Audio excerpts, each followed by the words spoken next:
আসসালামু আলাইকুম ও রহমতুল্লাহি ওবারাকাতুহু।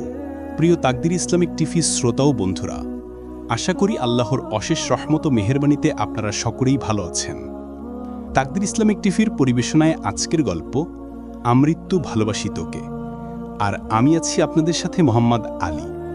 গল্পটি লিখেছেন সালমা চৌধুরী, ভিডিও এডিটিং করেছেন JR জাহিদ। তো চলুন দেরি না করে গল্পে ফিরি। আজকের গল্প আমৃত্যু ভালোবাসি তোকে। তানভীর মুচকি হেসে বলল, সব সময় আমার শরবত খেয়েছ, এবার আমার বোনের হাতের শরবত খাবে। সমস্যা কি? এই রমজান যেমন স্পেশাল, তেমন শরবতটাও স্পেশাল হবে। রমজান স্পেশাল কেন?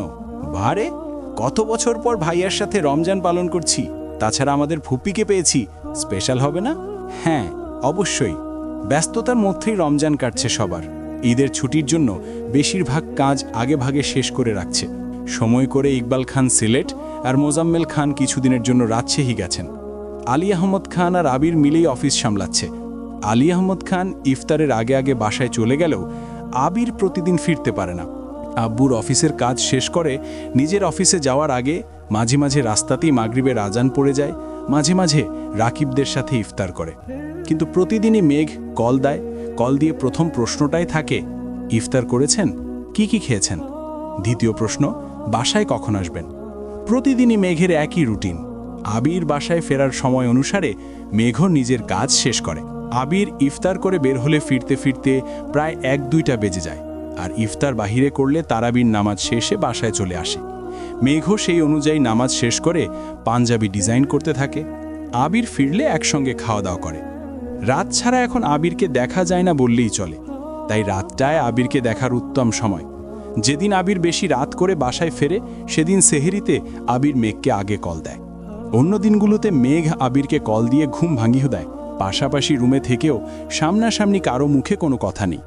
আজ শুক্রবার অফিস বন্ধ থাকায় আবির সকাল থেকে জামা কাপড় ধৌত করতেছে। মেঘ কোনো কারণে ছাদে গিয়ে দেখে ছাদ ভরে আছে আবিরের শার্ট আর টি শার্টে। সবগুলোর মধ্যে সাদা শার্টের সংখ্যাই বেশি। সবগুলো গুনে শেষ করে মাথায় হাত দিয়ে বিড়বিড় করতে করতে মেঘ নিচে নামছে। আবির আরও কতগুলো শার্ট আর পাঞ্জাবি নিয়ে উপরে উঠছে। মেঘকে বিড়বিড় করে নামতে দেখে প্রশ্ন করল, ভর দুপুরে ছাদে গেছিলি কেন? মেঘ উত্তর না দিয়ে উল্টো প্রশ্ন ঝরে দিল, একটা মানুষের 27টা সাদা শার্ট কিভাবে থাকতে পারে? আবির ভ্রু কুচকে স্বাভাবিক কণ্ঠে বলল, আরও 5টা এখনো পরিনি। এত শার্ট দিয়ে কি করবেন? ধুয়ে দিলাম, যেগুলো ছোট হবে সেগুলো দিয়ে দিব। মেঘ চাপা স্বরে আওড়ালো, আমাকে 2টা শার্ট দিয়েন। আবির ভারী কণ্ঠে শোধালো, তোর শার্ট লাগবে? মেঘ বিপুল চোখে চেয়ে তাড়াতাড়ি এপাশ ওপাশ মাথা নাড়ল। মনে মনে বলল, ইস, উনি শুনে ফেলল। মেঘ দ্রুত নিজের রুমে চলে গেছে। আবির নামাজ পড়ে এসে সেই যে ঘুমিয়েছে, এর মধ্যে রাকিব প্রায় 22টা কল দিয়েছে। আবির ঘুম থেকে উঠে এতগুলো কল দেখে ভয়ে ভয়ে কল দিল। রাকিব কল রিসিভ করেই হুঙ্কার দিল, আজকে রোজা রাখছি বলে তোকে বকতে পারছি না। কতগুলো কল দিলাম, কই ছিলি? ফোন সাইলেন্ট করে ঘুমিয়েছিলাম। কেন? একটু ঝামেলা হয়েছে? একটু না, বেশি ঝামেলা। ফোনে বলবি নাকি দেখা করবি? ইফতার করে বের হইস। আবির উষ্ণ স্বরে জানালো, ও শরীরটা খুব দুর্বল, তুই বাসায় এখনই চলে আয়, সমস্যা নেই। না না, এখন আসলে সবার সাথে ইফতার করতে হবে। তোর বাপেরে আমি বিরাট ভয় পাই। উনি আমার দিকে তাকালেই মনে হয় আমি গড়গড় করে সব বলে দিব। কি বলে দিবি? তোর আর মেঘের ব্যাপারে যা জানি এমনিতেই মুখ ফসকে বলে দিব। তার চেয়ে বরং ইফতারের পরেই আসি, তোর ইচ্ছা। নামাজ শেষে আবির বাসায় আসার 10 মিনিট পর রাকিব বাসায় আসছে। মালিহা খানকে ভালো মন্দ জিজ্ঞেস করে সরাসরি আবিরের রুমে চলে গেছে। আবিরকে বিস্তারিত ঘটনা বলার পর আবির স্বাভাবিক কণ্ঠে বলল, তুই এখন কি চাচ্ছ? আমি রিয়াকে বিয়ে করতে চাচ্ছি। এখনই বিয়ে করবি? সব জানাজানি হয়ে গেছে। এই অবস্থায় বিয়ের সিদ্ধান্ত না নিলে পরবর্তীতে ঝামেলা আরও বাড়বে। আবির স্বাভাবিক কণ্ঠে বলল, তাহলে আন্টিকে তুই বুঝা। গতকাল রাত থেকে আম্মু আমার সাথে কথা বলে না। প্রথমে ভাবছি ঠিক হয়ে যাবে, আজকে বিকাল নাগাদ যখন কথাই বলছে না, তখন বাধ্য হয়ে বাসা থেকে চলে আসছি। এখন আমি কি করতে পারি সেটা বল। রাকিব মলিন হেসে বলল, তুই আম্মুকে বুঝাবি। আবির হুঙ্কার দিয়ে উঠল, আমি আমার পরিবার বানাতে পারছি না বলে বিয়েই করতে পারছি না, সেখানে তুই আসছিস আমাকে দিয়ে তোর পরিবার বানাতে? বাহ রাকিব বাহ, প্লিজ বন্ধু, তুই ছাড়া আমার কে আছে বল? আমি আমার যে কোনো সমস্যার সমাধান আমি যথাসাধ্য চেষ্টা করব, কিন্তু যেই ম্যারপ্যাচে আমি আটকে আছি সেটার সমাধান আমার কাছে চাইস না। রাকিব আকুল কণ্ঠে বলে উঠল, এতদিন আমার বাসায় সমস্যা ছিল না, শুধু রিয়ার বাসায় সমস্যা ছিল, কিন্তু এখন ওদের বাসার সাথে সাথে আম্মুও প্যাচ ধরে বসে আছে। জান্নাত আম্মুকে বোঝানোর অনেক চেষ্টা করছে, কিন্তু আম্মু কথা মানার অবস্থাতেই নেই। আবির রাশভারী কণ্ঠে বলল, দেখ, এর সমাধান আমার কাছে নেই। তুই যেমন আব্বুকে ভয় পাস, আমিও তেমন আন্টিকে ভয় পাই। আমার এখনো মনে আছে, ছোটবেলা গণিত পরীক্ষায় তুই 2 নাম্বার কম পেয়েছিলি বলে রাস্তার মাঝখানে তোকে কি মাইকটাই না দিয়েছিল। সেই থেকে আমি তোর বাসায় যাই না। তুই না গেলে কি হবে? আম্মু তোকে খুব ভালোবাসে, তোর কথা বললে যে কোনো অনুমতি দিয়ে দেন, কিন্তু এই ব্যাপারটা সিরিয়াস, তাই তোকে নিয়ে যেতে হবে। আমার পাটা ঠিক হয়েছে বেশি দিন হয়নি, আব্বু এখনো বাইক চালানোর অনুমতি দেননি। রিকশায় করে অফিসে যাই আমি, সেখানে তোর বিয়ের কথা বলতে তোদের বাসায় যাই, আর আন্টির হাতে মাইর খেয়ে আবার বিছানায় পড়ি নাকি? গতবার আমার শ্বশুর বেশি না, মাত্র 2 ঘন্টা ঝাড়ছিল, এবার কিছু হইলে সোজা মার্ডার করে ফেলবে।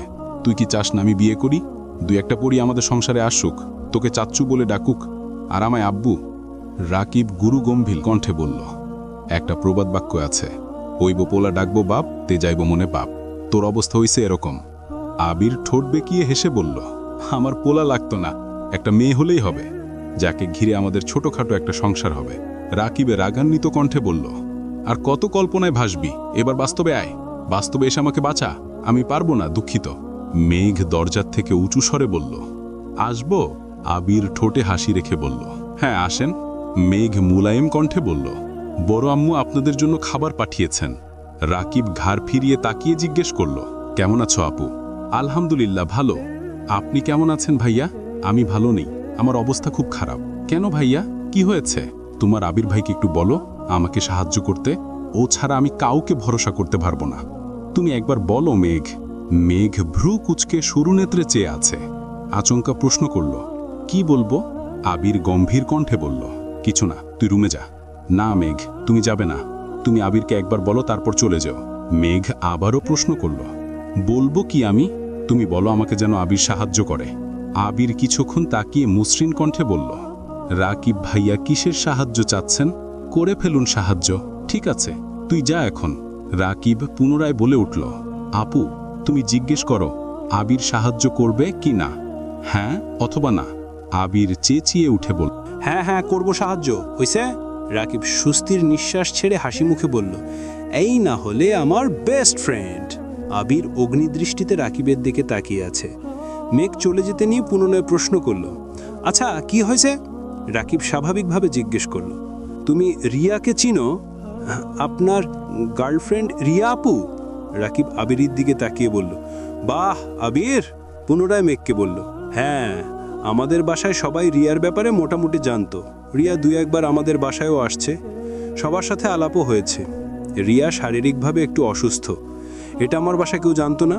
গতকাল কথায় কথায় এটা বলেছি, তারপর থেকে শুরু হয়েছে আম্মুর চিল্লাচিল্লি। বাড়ির বড় বউ হবে, রোগী হলে কিভাবে হবে, লোকে কি বলবে, সারা জীবন ডাক্তারের কাছে দৌড়াতে দৌড়াতে শেষ হয়ে যাব, আরও কত কি। আম্মু এখন আমার সাথে কথাই বলতেছে না, তাই তোমার আবির ভাইকে বলতেছি আমাদের বাসায় যেতে, আম্মুকে একটু বোঝাতে। বিয়াপুর কি সমস্যা? শ্বাসকষ্ট, অ্যালার্জির সমস্যা, আরও কিছু সমস্যা আছে। মেঘ জানলা দিয়ে বাইরে তাকিয়ে উদাসীন কণ্ঠে মনে মনে বলল, রিয়াপুর সামান্য সমস্যার কারণে আন্টি কত বছরের সম্পর্ক মানছেন না, আর আমি যে তার ছেঁড়া এটা জানার পর আমার শাশুড়ি কি আমাকে মেনে নিবেন? আবির মেঘকে ডাকতে মেঘ নড়ে চড়ে উঠল। কথা শেষ করে দ্রুত রুম থেকে বেরিয়ে গেছে। মেঘ যেতেই রাকিব বলল, আজ মেঘ আসছিল বলে বেঁচে গেলাম। আবির রাগান্বিত কণ্ঠে বলল, লোকে এজন্যই বলে কাউকে দুর্বল জায়গা চিনাতে নেই। আমি নিজে এখন আধমরা, তাই তো মেঘকে দিয়ে সাহায্য চাইলাম। আচ্ছা তুই না একবার বলছিলি মেঘ অসুস্থ? ঠিকই তো দেখলাম। আবির কপাল গুটিয়ে গুরুভার কণ্ঠে বলল, অসুস্থ না রে, বৃষ্টিতে ভিজছিলাম, ধমকের হাত থেকে বাঁচতে শ্বশুরের মুখের উপর বলছিলাম আপনার মেয়ের কিছু না হলেই তো হলো। যেই কথা সেই কাজ। আমার শ্বশুর সকাল বিকাল দেখে মেয়ের জ্বর সর্দি আসছে কিনা, কারণ কিছু একটা হলেই আমার ইচ্ছে মতো ঝাড়তে পারবে। উনি যদি ঢালে ঢালে চলায় তবে আমিও চলি পাতায় পাতায়। সপ্তাহখানেক মেঘকে গরম পানির উপর রেখেছি, সারাক্ষণ গরম পানি খেয়েছে, অ্যান্টিবায়োটিক খাওয়াইছি, প্রাকৃতিক ঔষধসহ যত ধরনের ঘরোয়া পদ্ধতি আছে সব চেষ্টা করে ফেলছি। আল্লাহর রহমতে সর্দি জ্বর কিছু হয়নি। তোর জীবন এখন ডিসকভারি চ্যানেলের বাঘ আর হরিণের মতো হয়ে গেছে। জামাই শ্বশুরের চ্যালেঞ্জ। চাচু যেদিন জানতে পারবে ওনার পরীর মতো মেয়ের পিছনে তোর মতো বানর ঘুরঘুর করছে, তখন ওনার কি অবস্থা হবে আবির? সেই দিন নিয়ে এখনো ভাবিনি, যা হবে সেদিনই হবে। বাঁচার মরা দু হাতে নিয়েই ওনাদের সম্মুখীন হব। আচ্ছা এখন চল, নামাজ পড়ে আমাদের বাসায় যাবি। আবির আচ্ছা বলার আগেই জান্নাত আবিরের নম্বরে কল দিল। আবির রিসিভ করতেই জান্নাত বলল, আবির ভাইয়া, রাকিব ভাইয়া বাসার থেকে চলে গেছে। ভাইয়ার ফোনও বন্ধ। আম্মুর টেনে অসুস্থ হয়ে পড়েছিল, এখন কিছুটা সুস্থ হয়েছেন। ভাইয়ার সাথে কথা বলতে চাচ্ছেন। আপনি ভাইয়াকে খুঁজে নিয়ে তাড়াতাড়ি বাসায় আসুন প্লিজ। আচ্ছা আসতেছি। আবির আর রাকিব ঘণ্টাখানেকের মধ্যে রাকিবদের বাসায় আসছে। আন্টি আঙ্কেলের সাথে কথা বলে অনেক কষ্টে রাজি করিয়েছে। সঙ্গে সঙ্গে রিয়াকে কল দিয়ে রিয়ার আম্মুর সাথেও কথা বলে। প্রায় ঘন্টা দুয়েক আলাপ আলোচনার শেষে রাকিব আর রিয়ার বিয়ে ঠিক হয়েছে। ঈদের একদিন পরেই বিয়ে। রিয়ার পরিবার আত্মীয় স্বজনদের মধ্যে অনেকেই এই বিয়েতে রাজি না, তাই মোটামুটি ঘরোয়াভাবে বাসাতেই প্রোগ্রাম করা হবে। আবির বাসায় ফিরতেই আলী আহমদ খান শুধালেন, কোথায় ছেলে? রাকিবদের বাসায় গিয়েছিলাম। রাকিব দেখলাম সন্ধে আমাদের বাসায় আসলো, আবার তুমি এখন ওদের বাসার থেকে ফিরছ, কোনো সমস্যা? না আব্বু, তেমন কোনো সমস্যা না, রাকিবের বিয়ে ঠিক হয়েছে। ঈদের একদিন পর বিয়ে। আলী আহমদ খান রাশভারী কণ্ঠে বললেন, কোথায় ঈদের পর তোমার বিয়ে হবার কথা ছিল, তা না হয় তোমার বন্ধুর বিয়ে করছে? ভালো ভালো। আবির মনে মনে আওড়ালো, যাকে বিয়ে করতে চাই তাকে বিয়ে না দিলে এই ঈদ কেন? একের পর এক ঈদ কেটে গেল, আবির অন্য কাউকে বিয়ে করবে না। দেখতে দেখতে সময় পেরিয়ে যাচ্ছে। এক সপ্তাহ পরেই ঈদুল ফিতর। খান বাড়িতে শপিংয়ের মেলা বসেছে। আলী আহমেদ খান, ইকবাল খান, মোজাম্মেল খান তিনজনই আলাদা আলাদাভাবে সবার জন্য জামা কাপড় এনেছে। বছরে একবারই ওনারা নিজে শপিংয়ে যান, তাছাড়া তানভীরও সবার জন্য জামা কাপড় এনেছে। বাড়ির ছোট দুই কর্তি একদিন মেঘদের শপিংয়ে নিয়ে গিয়ে সবার জন্য শপিং করিয়ে এনেছে। মেঘের অলরেডি 5-6 সেট ড্রেস হয়ে গেছে, তবে কাঙ্ক্ষিত ব্যক্তির থেকে এখনও কিছু পাওয়া হয়নি, তাই মেঘের মন তেমন ভালো না। আবিরদের পাঞ্জাবি টি শার্টের কাজ কমপ্লিট, এখন শুধু দেয়ার অপেক্ষা। আজ সকাল থেকেই তানভীর আবিরকে খুঁজছে।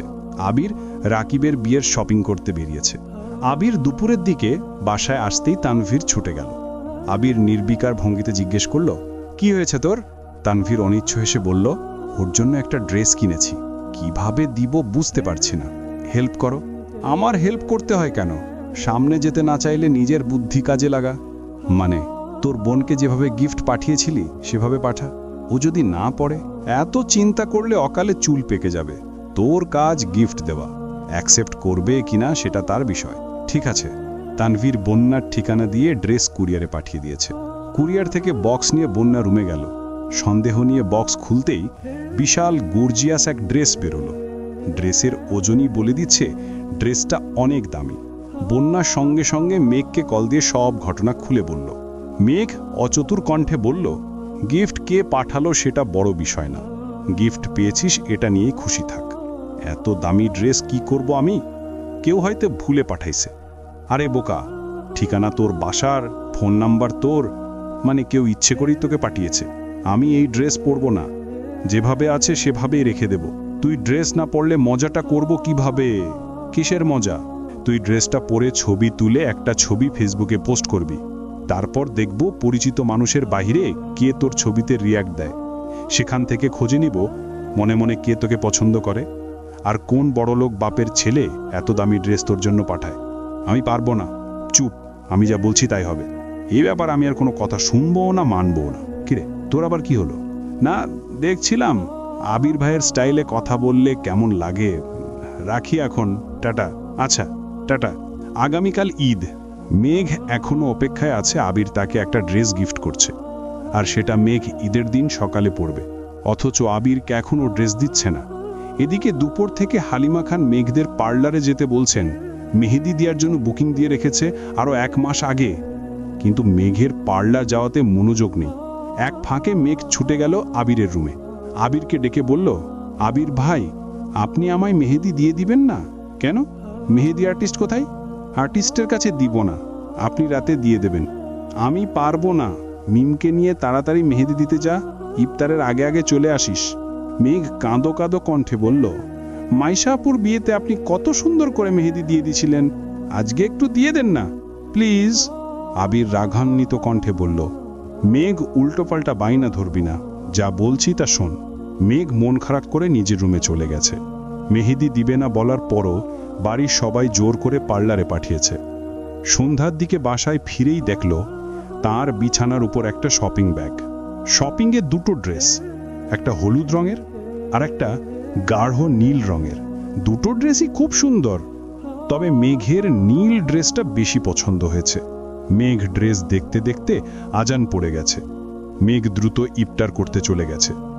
ইফতার করে রুমে এসে নামাজ শেষে আবারও ড্রেসগুলো দেখছে। আবির ইশার নামাজ পড়তে বের হতেই মেঘ আবিরের জন্য ডিজাইন করা দুটো পাঞ্জাবি আর টি শার্টগুলো আবিরের রুমে রেখে আসছে। তানভীরের রুমেও একটা পাঞ্জাবি আর একটা টি শার্ট রেখে আসছে। আবির কিছুক্ষণ পর রুমে এসে দেখে পাঞ্জাবির ওপর ছোট্ট একটা চিরকুট। হাতে নিতেই দেখল এতে লেখা, আপনার স্প্যারোর দেয়া প্রথম পাঞ্জাবি। ভালো লাগলে চোখ খুলে পড়বেন, ভালো না লাগলে চোখ বন্ধ করে পড়বেন, তবুও পড়তেই হবে। সাথে আরেকটা চিরকুটে লেখা, আপনি আমার কোমল মনে আঘাত দিয়েছেন, তাই আমি রাগ করেছি, খুব রাগ করেছি। সামান্য একটু মেহেদি দিয়ে দিলে আপনার খুব বেশি ক্ষতি হয়ে যেত। আপনি আমার মনের ছোট ছোট অভিযোগে সৃষ্ট বিশালাকার পর্বত। আপনাকে ঘিরে আমার যত অভিযোগ ছিল সব ঈদের চাঁদের কাছে সঁপে দিয়েছি। তবুও দোয়া করি আপনি ভালো থাকুন, পৃথিবীর সব সুখ আপনাকে ঘিরে রাখুক। ঈদ মোবারক। আবির চিরকুটটা পড়ে মুচকি হেসে বলল, পৃথিবীর সকল সুখ যদি আমায় ঘিরে রাখে, তবে আমি সেই সুখের চাদর দিয়ে তোকে ঘিরে রাখব। তোর মনের ঘরে চুল পরিমাণ অভিযোগ ঢুকার রাস্তাও রাখব না। তোকে আমার ভালোবাসা দিয়ে ভরিয়ে রাখব। একদিন কেন, সারা জীবন তোকে রাঙিয়ে রাখার দায়িত্ব আমি নিব ইনশাল্লাহ। মেঘ আজ তাড়াতাড়ি শুয়ে পড়েছে, অ্যালার্ম দিয়ে ঘুমিয়েছে। ঘুম ভাঙতেই তড়িঘড়ি করে উঠে শাওয়ার নিতে চলে গেছে। ফজরের নামাজ পড়ে ঘণ্টাখানেক কুরআন শরীফ পড়েছে। তারপর বেলকনিতে দাঁড়িয়ে আকাশের পানে তাকিয়ে আছে। কয়েক মুহূর্তের মধ্যে মেঘের দুচোখ বেয়ে টুপ টুপ করে পানি পড়তে শুরু করেছে। দাদা দাদু সহ যত আত্মীয় মারা গেছেন তাদের কথা ভেবেই মেঘ কাঁদছে। নামাজ পড়েও তাদের দোয়া করেছে। ঘণ্টাখানেক নিশ্চুপ থেকে মেঘ ওয়াশরুম থেকে হাত মুখ ধুয়ে রেডি হতে শুরু করলো। বিছানা ছড়ানো 8টা ড্রেস, সবগুলোই সুন্দর, কিন্তু মেঘের নজর এক আবিরের ড্রেসেই আটকে গেছে। খুব ভেবে চিনতে আবিরের দেয়া নীল রঙের ড্রেসটায় পড়েছে। সাথে নীল রঙের বড় বড় কানের দুল, হাতে নীল চুড়ি। শুরুতেই চুল শুকিয়ে স্ট্রেট করে নিয়েছিল, সেই চুলে মাঝখানে সিথি করে দুপাশে দুটা কাঁকড়া বেন্ট দিয়ে ডিজাইন করে চুল বেঁধেছে। পেছন থেকে সব চুল ছাড়া, তবে স্ট্রেট করার জন্য খুব সুন্দর লাগছে। মুখে হালকা মেকআপ করে ঠোঁটে গোলাপি রঙের লিপস্টিক লাগিয়েছে। সাজা শেষে রুম থেকে বেরিয়ে সেদিক সেদিক উঁকি দিচ্ছে, কোথাও কেউ নেই। আবিরের রুমেও দেখে এসেছে, আবির নেই। হঠাৎ বড় আব্বুকে নামাজ থেকে ফিরতে দেখে মেঘ দৌড়ে নিজের রুমে চলে গেছে আর আবিরের উপরে আসার অপেক্ষা করছে। কিছুক্ষণ পর আবির উপরে আসা মাত্রই মেঘ রুম থেকে বেরিয়ে সোজা আবিরের সামনে গিয়ে বসে পড়েছে। মেঘের এমন কাণ্ডে আবির কিছুটা ভরকে গেছে, সঙ্গে সঙ্গে দু পা পিছিয়ে দাঁড়ালো। মেঘ উপরে তাকিয়ে দু হাতে আবিরের দুপা স্পর্শ করল। ততক্ষণে আবির নিচু হয়ে মেঘের দু কাঁধে আলতোভাবে হাত রাখল। সালাম করতে হবে না, ওঠেন। মেঘ সালাম করে ঠোঁটে প্রশান্তির হাসি নিয়ে উঠে দাঁড়ালো। আবিরের পরনে মেঘের দেয়া সাদা পাঞ্জাবি, তা দেখে মেঘের ওষ্ঠযুগল আরও বেশি প্রশস্ত হল। মেঘের কল্পনায় আবির ভাইকে যতটা সুন্দর লেগেছিল, বাস্তবে তার থেকে বহুগুণ বেশি সুন্দর লাগছে। আবিরও নির্বাক হয়ে মেঘকে দেখছে। নীল রং আবিরের খুব প্রিয়, তবে সচরাচর নীল রঙের কিছু আবির কিনে না, কারণ প্রিয় মানুষকে প্রিয় রঙের ড্রেসে দেখলে মুগ্ধতায় চোখ সরাতে পারবে না ভেবেই এই রংটাকে এড়িয়ে যায়। তবে দোকানে নীল রঙের জামাটা দেখে এত পছন্দ হয়েছিল যে না কিনে থাকতেই পারেনি। অকস্মাৎ আবির ভ্রূণ আছে প্রশ্ন করল, সালামি লাগবে? মেঘ মুচকি হেসে বলল, আগে দোয়া করবেন, তারপর সালামি দিবেন। আবির মেঘের মাথায় হাত রেখে সুমধুর কণ্ঠে বলল, দোয়া করি জীবনে অনেক বড়, সব সময় হাসি খুশি থাক। মেঘ নাক সিটকিয়ে বলল, এসব দোয়া তো সবাই করে, আপনি বরং ইউনিক দোয়া করুন। দোয়াও আবার ইউনিক হয়? হ্যাঁ হয়। আবির মাথা থেকে হাত নামিয়ে দু হাতে মেঘের দুগালে আলতোভাবে হাত রাখল। জিভ দিয়ে ঠোঁট ভিজিয়ে শীতল কণ্ঠে বলল, আমি দোয়া করি তোর মনের সব ইচ্ছে পূরণ হোক। ছোট থেকে বড় ইনফ্যাক্ট যেগুলো তুই মনে মনে ভাবিস কিংবা ঘুমের ঘোরে স্বপ্নে বা কল্পনায় দেখিস, সেই সব ইচ্ছে পূরণ হোক। তুই যা চাস, যাকে চাস, ঠিক যেভাবে চাস, সেভাবেই যেন পেয়ে যাস। তোর আকাশ জুড়ে ভালোবাসার বৃষ্টি হোক, যেই বৃষ্টি তোর মনে জমে থাকা অভিযোগ, অভিমানগুলোকে ধুয়ে মুছে বিলীন করে দিবে। সেই সঙ্গে আগামী দিনগুলোতেও তোর মন ভালো রাখবে। প্রয়োজনে বৃষ্টির ফোঁটার সাথে সাথে দুটা হাঁসের বাচ্চাও আসুক, যেগুলো তোকে সারা দিন হাসাবে। মহিলা হাঁসটার নাম হবে মেঘ, পুরুষ হাঁসের নাম যা খুশি রেখে দিস। তারপর তাদের একটা সংসার হবে, পরে ডিম হবে, বাচ্চা দিবে। আরও বলবো? মেঘ ঠোঁট উল্টিয়ে বলল, এটা আপনার ইউনিক দোয়া। তো কি দোয়া চাস বল? থাক, দোয়া করতে হবে না, সালামি দেন। কত লাগবে? 2 টাকা নাকি 5 টাকা? আপনার যত ইচ্ছে দেন, সালামি চাইতে নেই। আবির পকেট থেকে একটা নতুন 500 টাকার বান্ডেল বের করে দিল। মেঘ অবাক চোখে তাকিয়ে প্রশ্ন করল, এত টাকা নিয়ে কি করব? তোর বোধ শক্তি হওয়ার প্রথমবার সালামি দিচ্ছি, কম কেন দিব? মেঘ আবিরের দিকে তাকিয়ে দীপ্ত স্বরে বলল, ধন্যবাদ। সালামি দিলে আবার ধন্যবাদও দেশ? সালামির জন্য ধন্যবাদ দেইনি, পাঞ্জাবির জন্য দিয়েছি। ও আচ্ছা, তাহলে আপনাকেও ধন্যবাদ জামাটা পরার জন্য। মেঘ রুমে যেতে যেতে হঠাৎ বলে উঠল, আমি কিন্তু পুরুষ হাঁসের নাম ফিট করে ফেলেছি। আবির মুচকি হেসে বলল, আমি জামি। আবির নিজের রুমে চলে যাচ্ছে। মেঘ নিজের রুমে এসে টাকাগুলো ড্রয়ারে রেখে ড্রেসিং টেবিলের সামনে দাঁড়িয়ে ভাবছে, পুরুষ হাঁসটা আবির আর মহিলা হাঁসটা মেঘ। একদিন তাদের বিয়ে হবে, তাদের সাজানো ছোট্ট একটা সংসার হবে, তারপর তাদের ঘর আলো করে একটা রাজকন্যা, না হয় রাজপুত্র আসবে। উফ বলেই মেঘ লজ্জায় দুহাতে নিজের মুখ ঢেকে ফেলেছে। ব্লাশ দেয়ায় গাল দুটা যতটা লাল হয়েছিল, এসব কথা ভেবে দুগাল 3 গুণ বেশি লাল হয়ে গেছে। কিছুক্ষণ পরেই মেঘ স্বাভাবিক হয়ে নিচে নামলো। মেঘের ড্রেস দেখে কাকিয়া বলল, এই ড্রেসটা অনেক সুন্দর, তোকে খুব ভালো লাগছে, কিন্তু তুই যেটা পছন্দ করে কিনলি সেটা পরিসনি কেন? মেঘ হাসি মুখে বলল, ঈদ 7 দিন থাকে, সবার দেয়া ড্রেসই পরব। তানভীর নামাজের সময় তাড়াহুড়ো করে গেছিল বলে মেঘের দেয়া পাঞ্জাবিটা পরে যেতে পারেনি। বাসায় এসে তাড়াতাড়ি করে মেঘের দেয়া পাঞ্জাবি পরে নিচে আসছে। আবিরও ততক্ষণে নিচে আসছে। সবাই একবার আবিরকে দেখছে, আবার তানভীরকে। হালিমা খান প্রশ্ন করলেন, তোরা কি সেম পাঞ্জাবি কিনছিস? তানভীর ঠোঁটে হাসি রেখে বলল, পাঞ্জাবি গিফট পেয়েছি। কে দিল? বনু আমাকে আর ভাইয়াকে গিফট করেছে। ডিজাইন নিজে করেছিস? মেঘ ছোট করে বলল, হ্যাঁ। বাহ, খুব সুন্দর হয়েছে। তোর আব্বু চাচ্চুদেরও দিতি। ভালো লাগলে ইনশাল্লাহ আগামী ঈদে সবাইকে দিব। ইনশাল্লাহ। সবাই একসঙ্গে খাওয়া দাওয়া শেষ করে 5 ভাই বোন মিলে ঘুরতে বেরিয়েছে। তানভীর ড্রাইভ করছে, আবির তার পাশের সিটে বসে আছে। ফুপ্পির বাসা থেকে অলরেডি ঘুরে অল্প নাস্তা করে আসছে। রাস্তা যেতে যেতে মেঘ হঠাৎই বলে উঠল, ভাইয়া চলো না বন্যাদের বাসার এদিকে যাই। আবির আর তানভীর দুজনেই আতকে উঠল। তাদের প্ল্যান ছিল এদিক সেদিক ঘুরে শেষে বন্যাদের বাসার এদিকে যাবে, কিন্তু মেঘ শুরুতেই বলে ফেলল। তানভীর মুখভঙ্গি স্বাভাবিক রেখে প্রশ্ন করল, ওদিকে কেন? বন্যা ঈদে কোথাও বের হয় না, আমরা যেহেতু বের হয়েছি ওকে দেখে আসি। আবির মৃদু হেসে বলল, শুধু দেখে আসবি কেন, ওকে নিয়ে আসিস, সবাই একসঙ্গে ঘুরব। আচ্ছা বলবো ওকে। তানভীর বন্যাদের বাসার উদ্দেশ্যে রওনা দিল। আবির পাশে বসে ফোনে কিছু একটা করছে আর তানভীরের সাথে টুকিটাকি গল্প করছে। হুট করে আদি বলে উঠল, আবির ভাইয়া তুমি আমাকে সালামি দাওনি কেন? আদির কথা শুনে মিম মেঘ দুজনেই চমকে উঠেছে। মেঘ মনে মনে ভাবছে, আপনি আমাকে এত টাকা সালামি দিলেন অথচ আদিদের দিলেন না, এটা কি ঠিক হলো? আবির ভুরু গুটিয়ে গম্ভীর কণ্ঠে বলল, আমি নামাজে যাওয়ার আগেই তোদের সালামি কাকিয়ার কাছে রেখে গেছি। কাকিয়া ব্যস্ত তাই হয়তো মনে নেই, বাসায় গেলেই পেয়ে যাবি। তাছাড়া গতকাল তোদের রুমে ড্রেসও রেখে আসছি, দেখিসনি? মিম তড়িৎ বেগে বলল, হ্যাঁ দেখেছি, ড্রেসটা খুব সুন্দর হয়েছে, রাতে পরব। আদিও বলে উঠল, শার্টটা রাতেই দেখেছি। থ্যাংক ইউ ভাইয়া। তানভীর ঠাট্টার স্বরে বলল, আদি তোর সালামি কত হলো? আদি মুখ ফুলিয়ে বলল, তোমাকে কেন বলবো, আমি রাতে ঘুমালে তুমি নিয়ে যাইতা? তানভীর হেসে বলল, সে আমি এখনই তোর থেকে নিতে পারি, নিব? আদি চিৎকার দিয়ে উঠল, না। আবির মেকি স্বরে বলল, ধুর তানভীর, তোর সালামি নিয়ে কি করবে? আদি মুখ ফুলিয়ে বলল, একবার নিয়ে গেছিল। আবির ভ্রু কুচকে সন্দেহের দৃষ্টিতে তানভীরের দিকে তাকালো। তানভীর হেসে বলল, আরে ভাইয়া ব্যাপারটা তেমন না তো কেমন? তখন আদি আরও ছোট ছিল। আদি আমার কাছে সালামি চাইছে, তো আমি বলছি তুই যত সালামি পেয়েছিস আমি একাই ততটা দিব। আদি যেন তার সালামি আমাকে দেখায়। তারপর আদি বের করে দিল সব। তখন মজা করে আমি একবার বলছিলাম, এখন যদি তোর সালামি আমি নিয়ে যাই তাহলে কেমন হবে? বলছি না মরেছি। আদি কাঁদতে কাঁদতে ফ্লোরে গড়াগড়ি শুরু করে।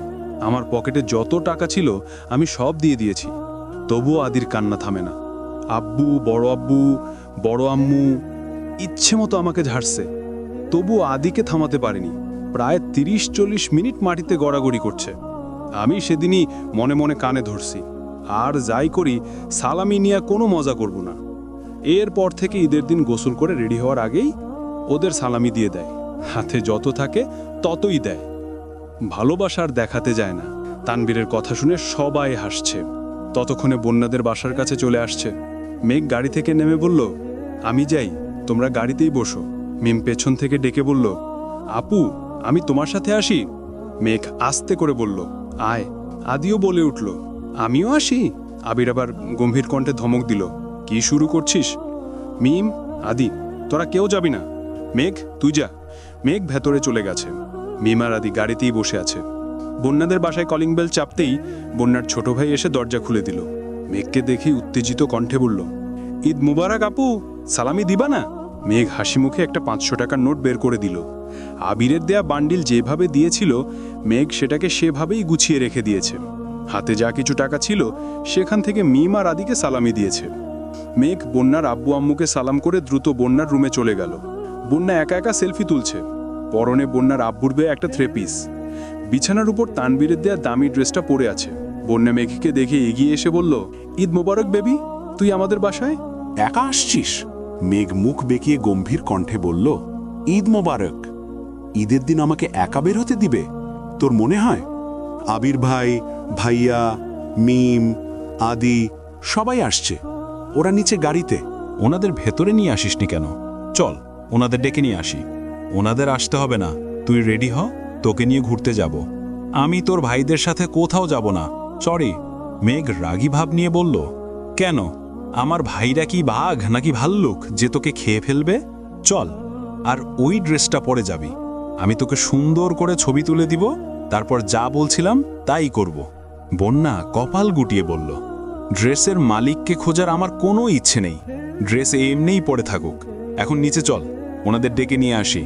আম্মু আব্বু শুনলে বকা দিবে। চল, ওনাদের ডাকতে পারি, তবে একটা শর্তে। তুই যদি বলিস তুই আমাদের সাথে ঘুরতে যাবি, তবেই ওনাদের ডাকবো। আর ঘুরতে গেলে অবশ্যই এই ড্রেসটা পরে যেতে হবে।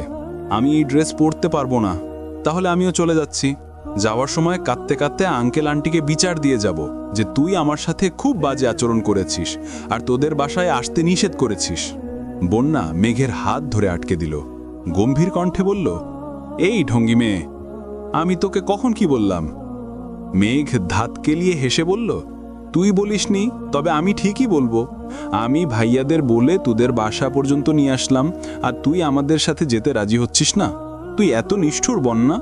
হইছে, আর ঢং করতে হবে না। আমি যাব। শান্তি, এখন চল ওনাদের বাসায় নিয়ে আসি।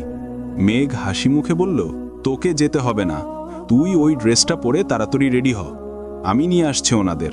মেঘ চটজলদি নেমে আসলো। মেঘের ভাই বোন বাহিরে আছে শুনে বন্যার ছোট ভাই ওদের এগিয়ে আনতে গেল। মিম আদি দ্রুত বেরিয়ে গেছে। তানভীর গুরুভার কণ্ঠে বলল, ও রেডি হয়ে চলে আসলেই তো হতো, আমাদের ভেতরে যাওয়ার কি দরকার ছিল? আবির গাড়ির দরজা খুলতে খুলতে বলল, তোর একমাত্র শালা তোকে নিতে আসছে, যাবি না? শ্বশুর শাশুড়িকে সালাম করতে হবে না? তানভীর দুর্বল কণ্ঠে বলে উঠল, ওদের বাসায় যেতে আমার অস্বস্তি লাগে। শ্বশুর বাড়িতে গেলে সব ছেলেদেরই এমন লাগে, এসব কোনো বিষয় না, চল। মেঘ মিমরা অনেকটা সামনে চলে গেছে। আবির আর তানভীর পিছনে বীর করতে করতে যাচ্ছে। বাসায় ঢুকেই সবাই বন্যার আব্বু আম্মুকে সালাম করল। বন্যার বড় আপু টুকিটাকি কথা বলে সবাইকে খাবার টেবিলে বসতে বলল। মেঘ বারবার বলে দিয়েছে যেন অল্প করে নাস্তা দেওয়া হয়, কারণ কিছুক্ষণ আগেই ফুপ্পিদের বাসা থেকে খেয়ে আসছে তারা। সবার নাস্তা প্রায় শেষ দিকে, এমন সময় বন্যা ঘেডি হয়ে ওপর থেকে নামছে। তানভীরের দেওয়া খয়েরি রঙের ড্রেসটাতে বন্যা কি অসম্ভব সুন্দর লাগছে। সাথে হিজাব পরেছে, হাতে সিম্পল একটা পার্স, ঠোঁটে লাল লিপস্টিক আর মুখে হালকা মেকআপে বন্যাকে আজ অপরূপা লাগছে। হঠাৎ বন্যাকে নামতে দেখে তানভীরের গলায় খাবার আটকে গেছে। বিস্ময় সমেত তাকিয়ে আছে বন্যার দিকে, ঢোক গিলতে পারছে না। তানভীরের অবস্থা বুঝতে পড়ে তাড়াতাড়ি এক গ্লাস পানি এগিয়ে দিল। তানভীরের হৃদস্পন্দন বাহির থেকে শোনা যাচ্ছে। পানি খেয়ে সেই যে মাথা নিচু করেছে, একবারের জন্য তাকায়নি। বন্যার নিচে এসে সবার উদ্দেশ্যে ঈদ মোবারক বলল। মিম, মেঘ, আদি একসঙ্গে ঈদ মোবারক বলল। তানভীর কোনো রকমে প্লেটের নাশতা শেষ করেই উঠে পড়েছে। এর মধ্যে সবার খাওয়া প্রায় শেষ। বন্যার আব্বু আম্মুর থেকে বিদায় নিয়ে সবাই বেরিয়ে পড়েছে। আসার সময় ওনারা সবাইকে সালামিও দিয়ে দিয়েছে। আবির ইশারা দিতেই তানভীর বন্যার ছোট ভাইকে সালামি দিতে গেল, কিন্তু সে কিছুতেই নিবে না। মেঘের সাথে সে যতটা ফ্রি, তানভীরের সাথে তেমন না, তাই সে নিতে চাচ্ছে না। তানভীর জোড়াজোড়ি করেই সালামি দিয়ে আসছে। তানভীর বেরিয়ে এসে বন্যার দিকে এক পলক দেখল। সহসা দু চোখ আটকে গেছে। নিজে পছন্দ করে কেনা ড্রেস যখন প্রিয়জন পরে, তখন মনে অন্যরকম প্রশান্তি কাজ করে। তানভীর মুগ্ধ নয়নে বন্যার দিকে তাকিয়ে আছে। বুকের ভেতরের ভূকম্পন কোনো মতেই সামাল দিতে পারছে না। আবির এগিয়ে এসে বলল, চাবিটা দে, গাড়ি আমি চালাচ্ছি। তানভীরের বুক থেকে সানগ্লাসটা খুলে তানভীরের চোখে দিয়ে বলল, সাবধান, সে কিন্তু তোর বোনের থেকেও বেশি চতুর। মান সম্মান ডুবাইস না, হিরো হতে এসে ভিলেন হয়ে যাইস না। আবির গাড়িতে বসে একবার পেছনে দেখে নিল। তানভীর পাশের সিটে গিয়ে বসেছে। তার দৃষ্টি কোথায় কে জানে। আবির অতি সতর্কতার সহিত গাড়ি চালাচ্ছে। পেছনে মিম, মেঘ আর বন্যা নিজেদের মধ্যে গল্প করতে ব্যস্ত। মাঝে মাঝে আদিও তাতে সঙ্গ দিচ্ছে। সবাই ঘন্টা দুয়েক ঘোরাঘুরি করেছে। এই ফাঁকে মেঘ বন্যাকেও বেশ কিছু ছবি তুলে দিয়েছে।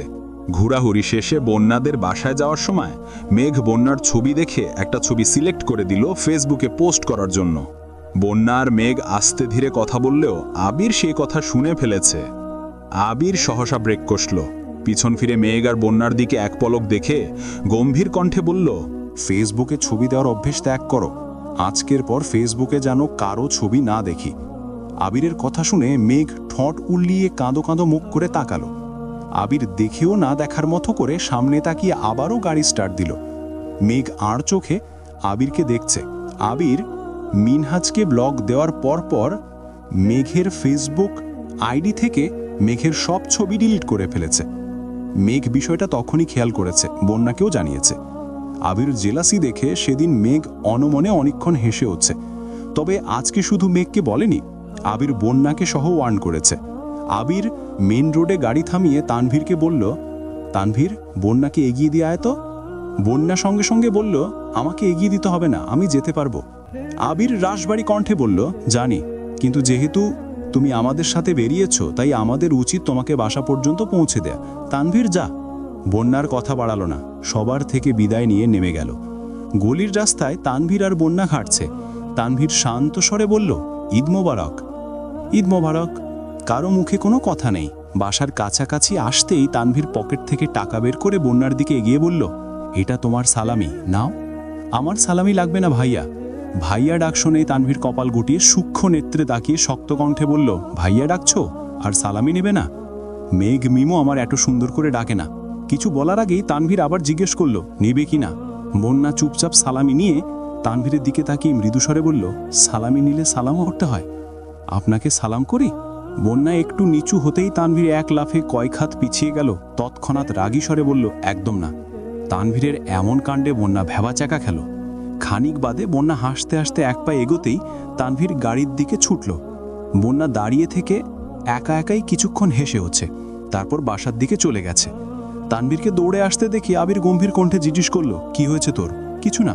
বাসা পর্যন্ত দিয়ে আসছিস? না। আবির মেঘের দিকে তাকিয়ে বলল, কল দিয়ে জিজ্ঞেস কর বাসায় পৌঁছেছে কিনা। মেঘ বন্যাকে কল দিতে এই বন্যা সালামি আর সালামের ঘটনা বলল। মেঘ হাসতে হাসতে ফোন কেটে দিয়েছে। তানভীরের স্বভাবই এমন, সালামি দেওয়া দায়িত্ব, তাই সকালবেলায় ছোটদের সালামি দিয়ে দেয়। তবে কেউ তাকে সালাম করতে আসলেই সে ছুটে পালায়। আগে প্রায় সময়ই মেঘ সালাম করার জন্য তানভীরের পিছু পিছু সারা বাড়ি ছুটত, কিন্তু এখন আর তা করে না। বন্যা জানতো না, কিন্তু তানভীরের এক্সপ্রেশন দেখে সে না হেসে থাকতে পারেনি। মেঘ কল কেটে হাসতে হাসতে বলল, বাসায় পৌঁছেছে। হাসছিস কেন? এমনি। তানভীর মনে মনে বিড়বিড় করে বলল, এই কথাটাও বনু কি বলে দিতে হয়? আবারও আওড়ালো, বোনের বান্ধবীকে পটানোর আগে বোনকেই পটাতে হবে। আবির তানভীরের দিকে তাকালো। কিছু একটা কাহিনী করেছে সেটা ঠিকই বুঝেছে আবির, তবে কি কাহিনী করেছে সেটা বুঝতে পারছে না। সে সবে তেমন পাত্তা না দিয়ে বাসায় আসছে, ফ্রেশ হয়ে সবার সাথে খেতে বসেছে। পেট যতই ভরা থাকুক, যতই ঘোরাঘুরি করে আসুক না কেন, ঈদের দিন দুপুরে সবাই একসঙ্গে বসে খেতে হবে, এটাই এই বাড়ির নিয়ম। আলী আহমেদ খানরা আবিদদের জন্যই অপেক্ষা করছিলেন। আবিদর আসতেই খাওয়া দাওয়ার পর্ব শুরু হয়েছে। অন্যান্য দিন বাড়ির বউরা না বসলেও ঈদের দিন অন্ততপক্ষে সবার সাথে বসতে হয়। খাওয়া শেষে সবাই সবার মতো রেস্ট নিতে চলে গেছে। আজ রাতে ফুপ্পিদের খান বাড়িতে দাওয়াত দেয়া হয়েছে। বিকেলের পর থেকেই সেই আয়োজনে ব্যস্ত সবাই। আলী আহমেদ খান আর মোজাম্মেল খান সোফায় বসে আছেন। ইকবাল খান বন্ধুদের সাথে দেখা করতে চলে গেছেন। আবির তানভীর দুজনেই বাড়িতে। ঈদের দিন তানভীর সচরাচর বন্ধুদের সাথে দেখা করে না। মেঘ বিকেলের দিকে মোজাম্মেল খানের দেওয়া ড্রেসটা পরেছে, গাঢ় সবুজ রঙের গর্জিয়াস ড্রেস। চুলে একটা স্টোনের মুকুট পরেছে, পেছন দিকে চুলগুলো ছাড়া, একদম রানীর মতো লাগছে। আত্মীয় স্বজন বেড়াতে আসলে মেঘ মিম যথাসাধ্য কাজ করলেও আজ তারা কিছুই করছে না। বিশেষ করে মেঘ ডাইনিং থেকে একটা চেয়ার নিয়ে ড্রয়িং রুমের মাঝখানে রেখে পায়ের ওপর পা তুলে বসে আছে। দু হাতের কনুই অবধি মেহেদি দেওয়া, ম্যাচিং করা সবুজ কাঁচের চুড়িও পরনে। এক হাতে একটু পরপর চুল ঠিক করছে আর মিম আদির সাথে বকবক করছে। মেঘের ক্ষুধা লাগলে আদিকে এটা সেটা দিতে বলে, কারণ সে এই ড্রেস পরে কোনোভাবেই রান্নাঘরে যাবে না। আবির ঘুম থেকে উঠে বারান্দা থেকে মেঘের ভাবভঙ্গি দেখে নিঃসন্দেহ হাসছে। অবশেষে শান্ত স্বরে বলল, তোকে সারা জীবন রাজরানীর মতো যত্নে রাখার তৌফিক আল্লাহ যেন আমাকে দেন। আবির নিচে আসতেই আলী আহমদ খান ধীর কণ্ঠে ডাকলেন, আবির। জি আব্বু। তুমি কি অ্যাকাউন্ট থেকে টাকা তুলেছ? জি। কেন? একটু দরকার ছিল, কিছুদিনের মধ্যে রেখে দিব। আলী আহমদ খান তপ্ত স্বরে বললেন, আমি রাখার কথা বলিনি আবির, এটা তোমার অ্যাকাউন্ট, তোমার যখন ইচ্ছা টাকা তুলবে। কিছু টাকাটা কেন তুলেছ সেটা আমার জানা প্রয়োজন। মিম আস্তে করে বলল, ভাইয়া আমাদের অনেক টাকা সালামি দিয়েছে বড় আব্বু। আলী আহমদ খান গুরুভার কণ্ঠে বললেন, এখানে হাজারের কথা হচ্ছে না মা, লাখের কথা হচ্ছে, তাও 4-5 লাখ নয়। তুমি যাও এখান থেকে। আবির নিশ্চুপ দাঁড়িয়ে আছে। আবিরের নিস্তব্ধতা আলী আহমদ খান সহ্য করলেও মোজাম্মেল খান সহ্য করতে পারলেন না। রাগী স্বরে বললেন, ব্যবসায় লস খেলে সেখানে শুধু শুধু টাকা নষ্ট করো না আবির। তোমার যদি মনে হয় তোমার পক্ষে ব্যবসা চালানো সম্ভব নয়, তবে ছেড়ে দাও, আমাদের ব্যবসাতে মনোযোগ দাও। অ্যাকাউন্টের টাকাগুলো এমনি এমনি জমা হয়ে যায় না, তোমার আব্বুর কষ্টে জমানো টাকা এগুলো। আবির দুয়াঙ্গুলে কপালে হাত রেখে মেঘের দিকে তাকালো। মনে মনে বিড়বিড় করে বলল, তোকে পাওয়ার জন্য আর কত বকা আমার খেতে হবে সেটা একমাত্র আল্লাহই ভালো জানেন। আলী আহমদ খান পুনরায় বললেন, দেখো আবির, তুমি যথেষ্ট বড় হয়েছ। কি করলে ভালো হবে, কি করলে ক্ষতি হবে সেটা তুমি খুব ভালো বুঝো। যাই করো বুঝে শুনে করবা। আবির অনচ্ছ হেসে বলল, আমি যা করি বুঝেই করি, আর যা করব তাও বুঝেই করব ইনশাল্লাহ। আবির রান্নাঘরের দিকে চলে গেছে। মোজাম্মেল খান রাগী স্বরে বললেন, ভাইজান, এই ছেলে সত্যি তোমার নাকি কোথাও থেকে তুলে আনছিলা? এমন ঘাটতেরামি করতে আমি আজ পর্যন্ত তোমাকেও দেখিনি। আলী আহমদ খান মলিন হেসে বললেন, তুই আবিরকে রাগিয়ে দেশ বলেই এমন করে। আরও তুলো মাথায়, আজ নিজের অ্যাকাউন্ট থেকে টাকা তুলছে, কাল তোমার অ্যাকাউন্ট থেকে তুলবে, পরশু আমার অ্যাকাউন্ট থেকে তুলবে, তখনও কিছু বলবা না? আলী আহমদ খান হেসে বললেন, আমার অ্যাকাউন্ট থেকে তুললেও তোর অ্যাকাউন্ট থেকে তোলার সাহস হবে না। তানভীর সিঁড়ি দিয়ে নামতে নামতে মনে মনে বলল, আব্বু, তোমার অ্যাকাউন্ট থেকে টাকা নিয়ে ভাইয়া কি করবে? তুমি যার নামে টাকা জমাচ্ছ সেই তো ভাইয়ার। রাতে ফুপ্পিরা এসে খাওয়া দাওয়া করে গেছেন। আগামীকাল বিকেলে রাকিবের গায়ে হলুদ। খুব বড় অনুষ্ঠান না করলেও কাছের মানুষ, আত্মীয় স্বজনরা থাকবে। জান্নাতের শ্বশুরবাড়ির সবাই আগামীকাল দুপুর দিকেই রাকিবের বাসায় চলে যাবে। এইদিকে মেঘ আর মিমকে পাঠানোর জন্য জান্নাত, আইরিন দুজনেই খুব রিকোয়েস্ট করছে। মোজাম্মেল খান প্রথম দিকে রাজি না হলেও জান্নাতের জোড়াজড়িতে বাধ্য হয়ে রাজি হয়েছেন। আজ সকালে খাবার টেবিলে সবাই উপস্থিত হতেই মোজাম্মেল খান নীরবতা ভেঙে বললেন, তানভীর আর আবির, আজ বিকেলে তোমরা বাসায় থেকো। আবির ভ্রু কুঁচকে বলল, আমাকে দুপুরের পরে রাকিবের বাসায় যেতে হবে। কেন যাচ্ছু? আমার এক বন্ধু আসবে, সাথে তার ছেলেও আসবে। আবির স্বাভাবিক ভঙ্গিতে বলল, আসলে আসবে, আমাকে থাকতে হবে কেন? আসলে ওনারা মেঘকে দেখতে আসবে, যদি পছন্দ হয় তাহলে কথা আগাবে। মোজাম্মেল খানের কথায় আবির যেন আকাশ থেকে পড়েছে। তানভীর বসা থেকে দাঁড়িয়ে বলল, বনুকে দেখতে আসবে মানে কিসের দেখা দেখি? মেঘের মনের ভেতর কালবৈশাখী ঝড় শুরু হয়ে গেছে। আব্বু কি বলছেন? ছেলে দেখতে আসবে মানে বিয়ে? মেঘ নিরুদ্বেগ ভঙ্গিতে আবিরের দিকে চেয়ে আছে, তবে আবিরের অভিব্যক্তি বুঝার উপায় নেই। বাহিরে আবির যতই শান্ত থাকার চেষ্টা করুক না কেন, রাগে আবিরের শিরা উপশিরা নীল হয়ে গেছে, চুল থেকে কানের পাশ দিয়ে ঘাম পড়ছে। আবির এক আঙ্গুলে ঘাম মুছল। মোজাম্মেল খান ধীর কণ্ঠে বললেন, রফিক আমার পুরনো বন্ধু, অনেক বছর পর দেশে আসছে, মেঘকে দেখতে চাচ্ছে, তাই বাসায় আসতে বলছি। তানভীর রাগে ফুসফুসে বলল, আমার বোনের কি রূপ বের হয়েছে যে ওকে দেখতে আসবে? আপনি ওনাদের কল দিয়ে আসতে নিষেধ করেন। আমার বোনকে আমি কারো সামনে যেতে দিব না। আলী আহমদ খান ঠান্ডা কণ্ঠে বললেন, তানভীর মাথা ঠান্ডা করো, ওনারা আসতে চাচ্ছে আসুক, আমরা দেখি, তাদের কথা যদি ভালো না লাগে তাহলে মেঘকে আনবই না। মেঘ আহমক হয়ে বসে আছে, আবিরের দৃষ্টি প্লেটের দিকে। তানভীর রাগে উল্টাপাল্টা আচরণ করলেও আবির কোনো কথা বলছে না। তানভীরের বাড়াবাজি বুঝতে পেরে আবির বাম হাতে তানভীরের উরুতে হাত রাখলো যেন চুপ করে যায়। ইকবাল খানও তানভীরকে থামানোর চেষ্টা করছেন, কিন্তু তানভীরের চিল্লাচিল্লি থামার নাম নেই। সে মেঘকে কারো সামনে আসতে দিবে না, মানে দিবেই না। আবিরের ইঙ্গিত বুঝতে পেরে তানভীরের মেজাজ আরও তুঙ্গে উঠে গেছে। তানভীর ভেবেছিল আবির তার আব্বুকে কিছু বলবে, কিন্তু আবির উল্টো তানভীরকে থামতে বলছে। তানভীর রাগে ভাতের প্লেট ধাক্কা মেরে উঠে চলে যাচ্ছে। সবার দৃষ্টি তানভীরের দিকে। ইকবাল খান ভারী কণ্ঠে বললেন, খাবারটা। তানভীর রাগে ফুসফুসাতে উপরে চলে গেছে। তিন ভাই টুকিটাকে আলাপ করছে। আবির কোনো দিকে না তাকিয়ে প্লেটের খাবার শেষ করেই উঠে গেছে। ওঠার সময় মেঘের চোখে চোখ পড়ল। মেঘের চোখ ছলছল করছে, গভীর দৃষ্টিতে আবিরকে দেখছে। হয়তো আবিরের মন বুঝার চেষ্টা করছে। আবির সহসা চোখ সরিয়ে চলে গেছে।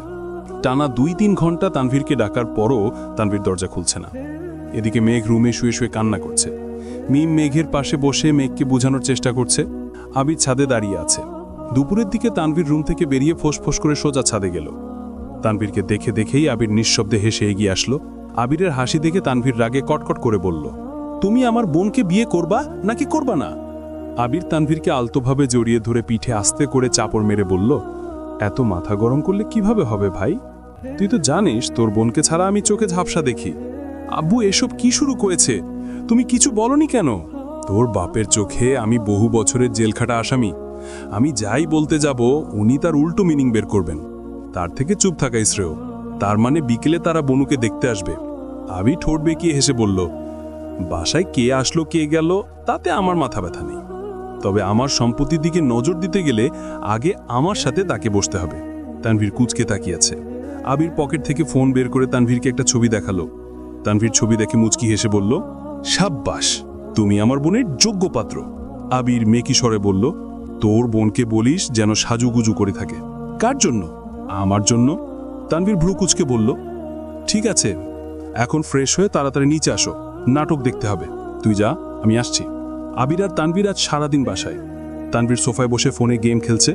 মেঘকে তানভীর সাজার জন্য বলেছে। মেঘ সাজাতে দূর, চুল এলোমেলো করে পাগলের মতো রুমে শুয়ে আছে। আবিরের উপর রাগে মেঘের গা জ্বলছে। কিছুক্ষণের মধ্যে আবিরও নিচে আসলো। দুই ভাই পাঞ্জাবি পরে একেবারে পরিপাটি হয়ে বসেছে।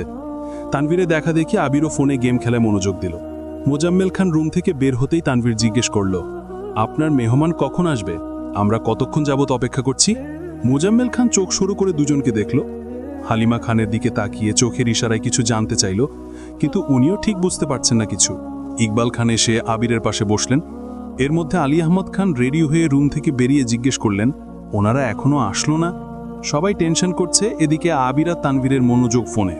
মালিহা খান আবিরদের কাছে এগিয়ে এসে রাগী স্বরে বললেন, কোথায় এগিয়ে গিয়ে তাদের নিয়ে আসবি, তা না করে তোরা ঘরে বসে খেলছিস? আবির উদাসীন কণ্ঠে জিজ্ঞেস করল, আমরা ওনাদের জন্য ঠিক কোথায় গিয়ে অপেক্ষা করব আম্মু? মোজাম্মেল খান রাজভারী কণ্ঠে বললেন, যেতে হবে না কোথাও, আমি আগে কল দিয়ে দেখি। তানভীর ভাব নিয়ে বলল, ঠিক আছে। মোজাম্মেল খান পরপর 3 বার কল দেওয়ার পর রিসিভ হলো। মোজাম্মেল খান মিষ্টি করে হেসে জিজ্ঞেস করলেন, তোমরা কখন আসবে? আমরা তোমাদের জন্য অপেক্ষা করছি। আমরা আজ আসতে পারবো না বন্ধু, জরুরি কাজে আটকে গেছি। কবে আসবে তাহলে? বলতে পারছি না, খুব শীঘ্রই আমেরিকা ফিরতে হবে। আমাদের পরে কথা হবে, আল্লাহ হাফেজ। কল কাটতেই তানভীর আবিরের দিকে তাকিয়ে মৃদু হাসল। আবিরের ওষ্ঠদ্বয় কিছুটা প্রশস্ত হলো। সহসা আবির স্বাভাবিক ভঙ্গিতে জিজ্ঞেস করল, ওনাদের আনতে কোথায় যেতে হবে? মোজাম্মেল খান সন্দেহের দৃষ্টিতে আবির আর তানভীরের দিকে তাকিয়ে আছে। তাদের ব্যবহার খুব অদ্ভুত। ওইদিকে রফিক সাহেবরাও আসবেন না? মোজাম্মেল খান কিছুক্ষণ ভেবে গুরুভার কণ্ঠে বললেন, তোমরা যে যার কাজে যেতে পারো। তানভীর সোফা থেকে উঠতে উঠতে মিমকে বলল, এই মিম, বনুকে বল তাড়াতাড়ি রেডি হতে, আর তুইও তাড়াতাড়ি রেডি হয়ে নে, রাকিব ভাইয়া গায়ে হলুদে যেতে হবে।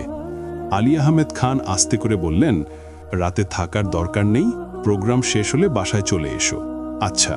আবির কিছুক্ষণ আগে বেরিয়েছে, প্রয়োজনীয় কিছু জিনিস কিনে রাস্তায় অপেক্ষা করছিল। তানভীর রাস্তা থেকে আবিরকে নিয়ে গেছে। পেছনে মিম আর মেঘ বসা।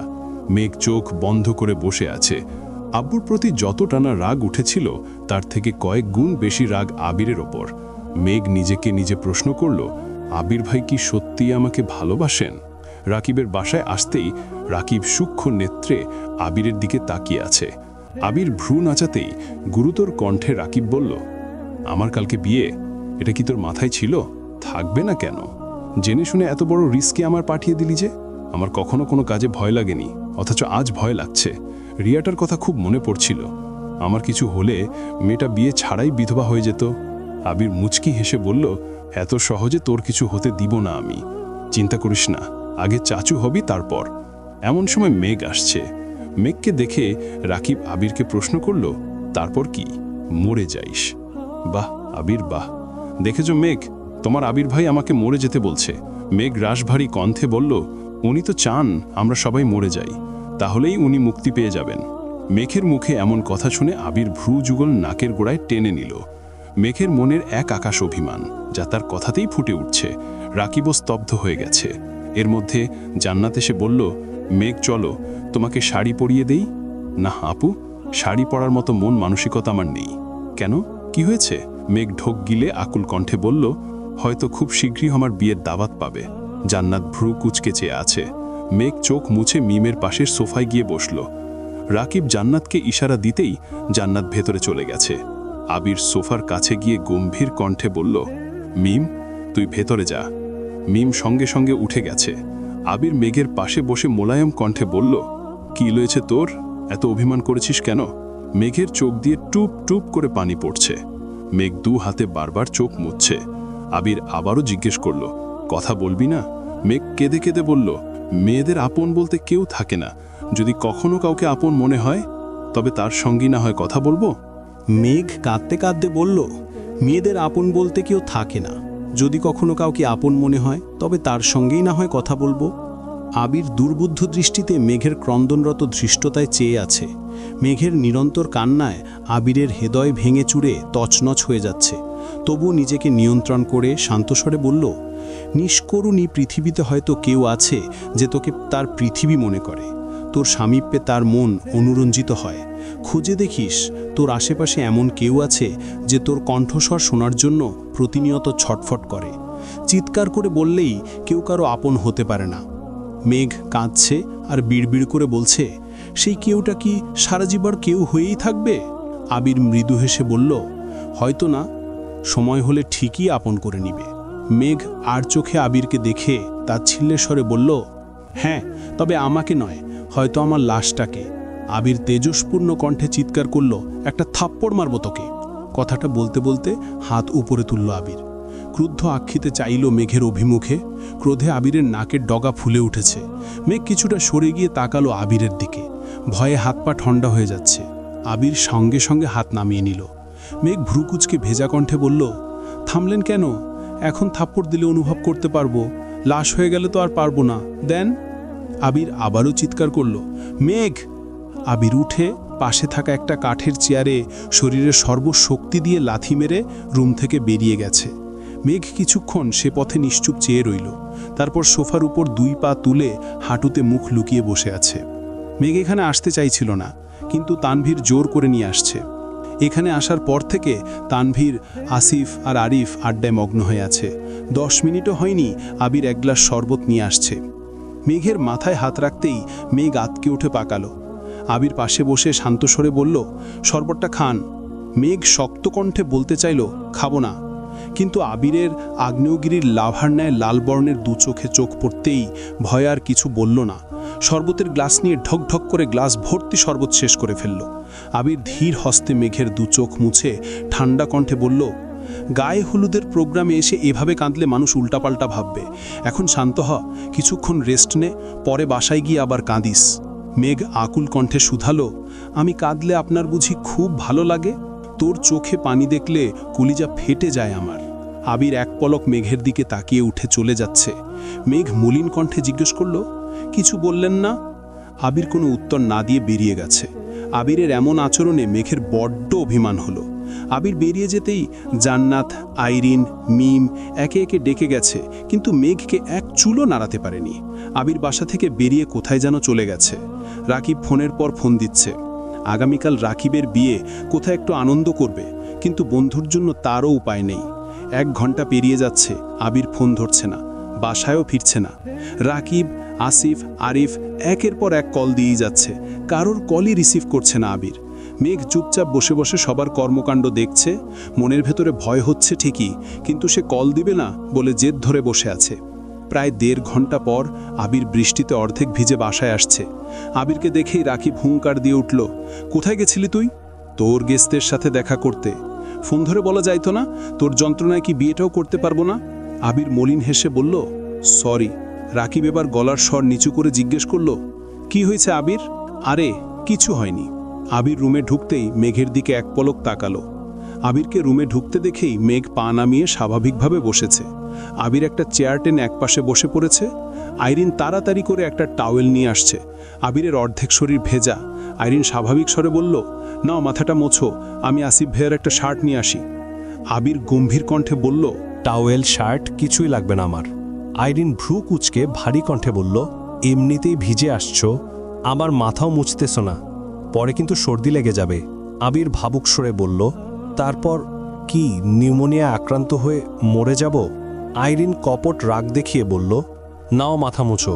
আবির ভারী কণ্ঠে বলল, মরে গেলে মাথা মুছে কি করব? নিয়ে যা টাওয়েল। মেঘ তড়িৎ বেগে বসা থেকে উঠে এসে আইরিনের থেকে টাওয়েল নিয়ে শক্ত কণ্ঠে বলল, আইরিন, একটা শার্ট নিয়ে আসো। আইরিন শার্ট আনতে চলে গেছে। মেঘ আবিরের চুল মুছতে মুছতে রাগী স্বরে বলল, আমি কাউকে মরে যেতে বলিনি। এমন সময় রাকিব ওদের ডাকতে রুমে আসছে। এই দৃশ্য দেখে 2 হাতে মুখ লুকিয়ে ঠাট্টার স্বরে বলল, আমি মনে হয় ভুল রুমে চলে আসছি, এখন কি করব? আবির তপ্ত স্বরে বলল, মাফ চা। মেঘ আবিরকে থামিয়ে স্বাভাবিক কণ্ঠে বলল, আপনি ঠিক রুমেই এসেছেন, ভেতরে আসুন। রাকিব ঠাট্টার স্বরে আবারও বলল, বন্ধু, আমার ভুল হয়ে গেছে, মাফ করে দিস। রাকিব বিড়বিড় করতে করতে রুমে আসলো।